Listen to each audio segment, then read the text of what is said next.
السلام علیکم ورحمۃ اللہ وبرکاتہ۔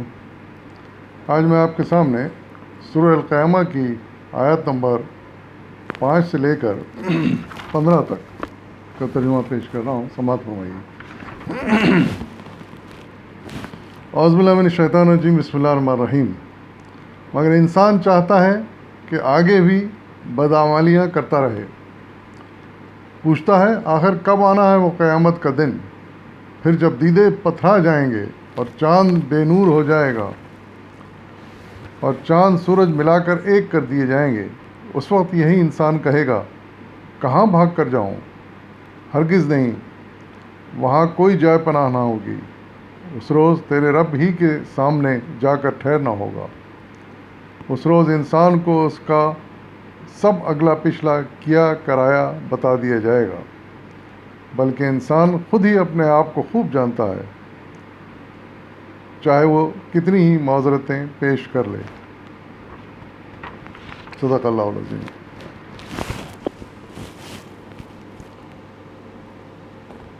ان آیات میں سب سے پہلے تو اللہ تعالیٰ نے انسان کی اس فطرت کی طرف اشارہ کیا ہے، اور وہ یہ کہ انسان، خاص طور سے برے انسان، وہ چاہتے ہیں بدعمالیاں کرتے رہیں، اپنے گناہوں میں ڈوبے رہیں، عیاشیاں کرتے رہیں، جو مرضی آیا کرتے رہیں، اور ان کو کوئی چیز روکے نہیں۔ قیامت کا اسی لیے وہ یقین نہیں کرتے کہ زندگی کا بڑا حصہ عیاشی میں گزار چکے ہیں، ابھی تک تو کوئی قیامت نہیں آئی، اب کیا آئے گی، ان کا یہ انداز فکر ہوتا ہے۔ اور اسی لیے وہ پوچھتے ہیں کہ قیامت کا دن آخر کب آئے گا۔ رسول اللہ صلی اللہ علیہ وسلم سے پوچھتے تھے کہ وہ دن کب آئے گا قیامت کا جس سے آپ ہم کو ڈرا رہے ہیں۔ یعنی ان کے ذہن میں شاید یہ ہوتا تھا کہ اگر قیامت کے دن آنے میں بھی اور کافی عرصہ باقی ہے تو جب تک اور عیاشیاں کر لیں، جتنی ممکن ہو سکے عیاشیاں کر لیں۔ تو یہ وہ انسان کا طرز فکر ہے جو کہ انتہائی نالائقی کا طرز تصور ہے، لیکن اس کا پھر انجام آگے اللہ تعالیٰ بتا رہے ہیں کہ اگر اس طرح قیامت سے بے خوف ہو کے انسان زندگی گزارے تو پھر جب وہ دن آئے گا، یعنی قیامت کا دن، جب دیدے پتھرا جائیں گے اور پھر چاند بے نور ہو جائے گا، یعنی چاند کی روشنی ختم ہو جائے گی اور چاند اور سورج ملا کر ایک کر دیے جائیں گے، یعنی اس کا مطلب یہ نکلا کہ پہلے سورج کی روشنی ختم ہو جائے گی، سورج سے جو آگ نکل رہی ہے ختم ہو جائے گی، سورج اندھیرا ہو جائے گا۔ ظاہر ہے چاند سورج کی روشنی سے چمکتا ہے، جب سورج بے نور ہو جائے گا تو پھر چاند بھی بے نور ہو جائے گا، اور پھر شاید سورج کی کشش سے چاند جا کے سورج سے مل جائے، جیسا کہ کہا جا رہا ہے۔ یعنی سارا نظام تہوبالا ہو جائے گا، اور غالباً یہ وہ وقت ہوگا کہ جب انسان دوسرے سور کے بعد زندہ ہو کر اٹھ جائے گا، اٹھ کھڑا ہوگا، اور جب ایسی صورتحال ہوگی تو پھر انسان سوچے گا کہ کہاں جائے اب۔ یعنی جیسے کہ پہلی آیتوں میں آ چکا ہے کہ یہ زمین چٹیل میدان بنا دی جائے گی، پہلے سور کے بعد یہ تباہی بربادی ہو جائے گی، کیونکہ زمین چٹیل میدان بن جائے گی جو کہ میدان حشر کا کام دے گی۔ دوسرے سور کے بعد جب انسان زندہ ہو کے کھڑے ہو جائیں گے تو اس وقت پھر انسان کی سمجھ نہیں آیا کہ کہاں جائے۔ ایک عجیب سی دنیا میں وہ پھر آنکھیں کھولے گا جہاں صرف ایک میدان ہی میدان ہوگا، تو اس وقت ذہن میں آئے گا کہ کہاں جائے، لیکن پھر اس وقت اس کو یہ خیال آئے گا کہ میدان حشر کے بارے میں کہا گیا تھا، شاید یہ وہی حشر کا دن ہے، اس لیے ہمیں میدان حشر کی طرف جانا ہے۔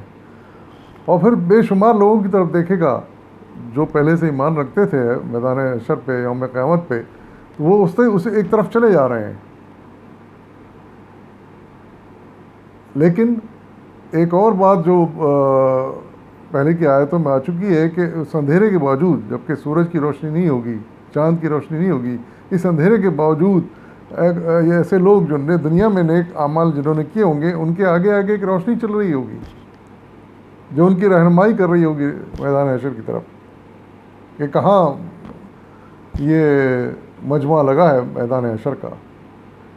تو یہ بھی پھر بدعمال لوگ پھر اندھیرے میں، لیکن ان کو روشنی نہیں ملے گی جو روشنی نیک لوگوں کو ملے گی، جیسا آیات میں آ چکا ہے، ان کو نہیں ملے گی۔ یہ اندھیرے میں ٹھوکریں کھاتے ہوئے پھر اسی میدان حشر کی طرف چل پڑیں گے۔ یہی کہا گیا ہے کہ ہرگز نہیں وہاں کوئی جائے پناہ نہ ہوگی، یعنی ایسے موقع پر کہ جب انسان دوبارہ زندہ ہو کر اٹھے گا، کوئی جائے پناہ نہیں ہوگی۔ میدان زمین ایک چٹیل میدان کی شکل میں ہوگی، اور اس روز صرف ایک ہی جگہ ہوگی جہاں پہ انسان پہنچ سکے گا، وہ ہوگی رب کے سامنے حاضری۔ وہیں جا کر انسان ٹھہرے گا اور وہیں جا کر سب جمع ہو جائیں گے۔ یہ میدان حشر ہوگا، اپنے اعمال کے جواب دینے کے لیے اس میدان میں پہنچ جائیں گے۔ پھر اگلی بات فرمائی جا رہی کہ اس روز انسان کو اس کا سب اگلا پچھلا کیا کرایا بتا دیا جائے گا۔ پھر جب یہ سب لوگ میدان حشر میں جمع ہو جائیں گے، چاہے نیک عمل کیے ہوں، چاہے بد عمل کیے ہوں، چاہے اچھے لوگ ہوں، چاہے برے لوگ ہوں، سب کو میدان حشر میں جمع ہونا ہوگا۔ تو اس وقت ان کو پھر ان کے اعمال بتائے جائیں گے۔ جب ایک ایک کا حساب شروع ہوگا تو ہر ایک کو اس کے اعمال بتائے جائیں گے، کیونکہ اس کا پورا ریکارڈ اللہ تعالیٰ نے تیار کر کے رکھا ہوا ہوگا۔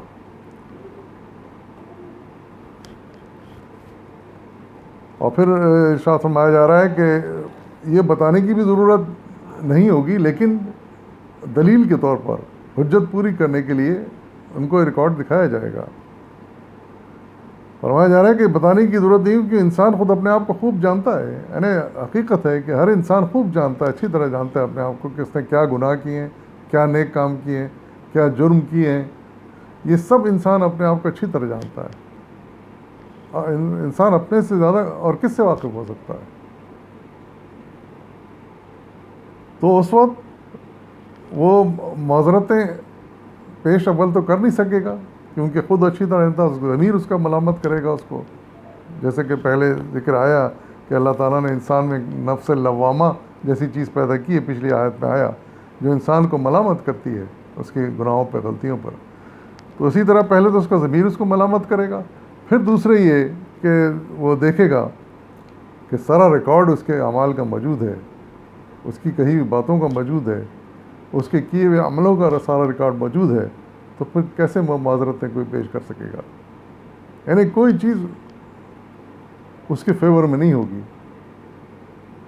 تو پھر یہاں تک کہ پھر جیسے کہ پچھلی آیت میں آیا کہ اس کے اعضاء بولیں گے، گواہی دیں گے۔ اگر زیادہ ضد کرے گا، وہ ہٹ درمی کرے گا، تو اس کے اعضاء اس کی گواہی دیں گے، ہاتھ پیر گواہی دیں گے۔ تو زیادہ لگائیے کہ پھر معذرتیں پیش کرنے کی کیا گنجائش ہوگی، بے گناہ ثابت کرنے کی اپنے آپ کو کیا گنجائش ہوگی؟ اسی صورت حال کو واضح کیا جا رہا ہے ان آیات میں۔ وآخر دعوانا الحمدللہ رب العالمین۔